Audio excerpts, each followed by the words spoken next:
Bado tunaendelea kukusogezea fursa ambazo zinapatikana kwa hii miaka 10 ya Jembe FM. Na tuko Ushirombo, ni mkoani Geita, hapa nchini Tanzania.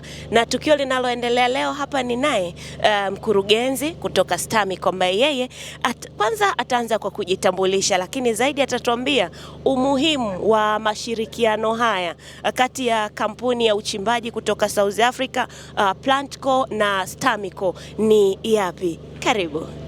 Asante sana mtangazaji. Kwa jina naitwa Venance Bahati Mwase, ni mkurugenzi mtendaji wa shirika la madini la taifa STAMICO. Kwanza nawashukuru kwa kushiriki na sisi katika hili tukio la kihistoria hapa.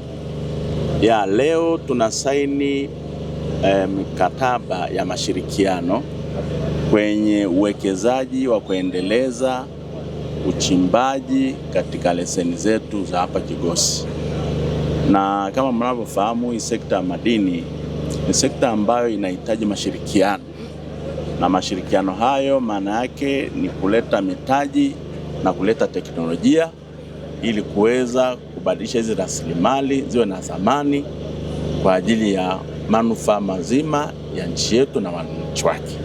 Kwa hiyo tukio ambalo linafanyika hapa leo ni mwendelezo wa jitihada za shirika kuvutia mitaji kutoka nje kuja hapa nchini kwa ajili ya uwekezaji, ambapo manufaa makubwa yanakuwa ni kwa wananchi na taifa kwa ujumla. Sawa, hongereni sana kwa hatua hiyo. Sasa ni nini ambacho kwanza wachimbaji watanufaika, lakini pia wananchi? Asante. Kwanza, makubaliano haya maana yake tukisha saini ni kwamba uwekezaji unaanza, utafiti utaanza, uchimbaji utaanza, uchenjuaji utaanza na uzalishaji wa dhahabu kwa ujumla. Tunakuja kuweka mgodi mkubwa hapa Ushirombo kwa kihistoria. Manufaa makubwa kwanza ni ajira. Tunakuja kutengeneza ajira za wana Ushirombo, lakini tunatengeneza pia fursa za kibiashara.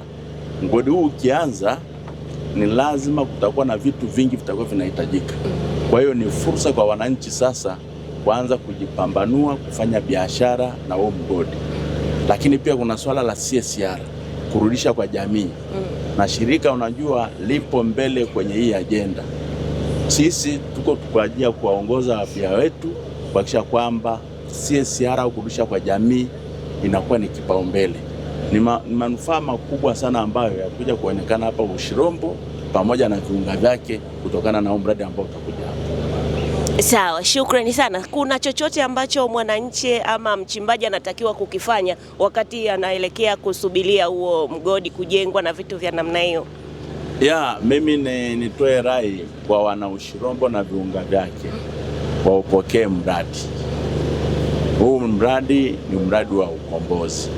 Hakujawahi kutokea mradi mkubwa kama ambao utakaotokea hapa. Lakini pia kwa wachimbaji wadogo, tayari wamepata jirani mwenye teknolojia, jirani mwenye mtaji.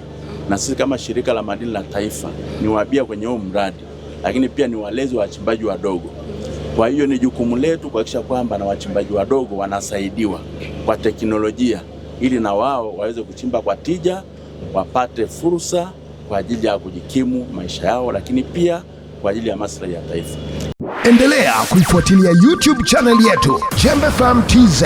Subscribe, comment, like and share.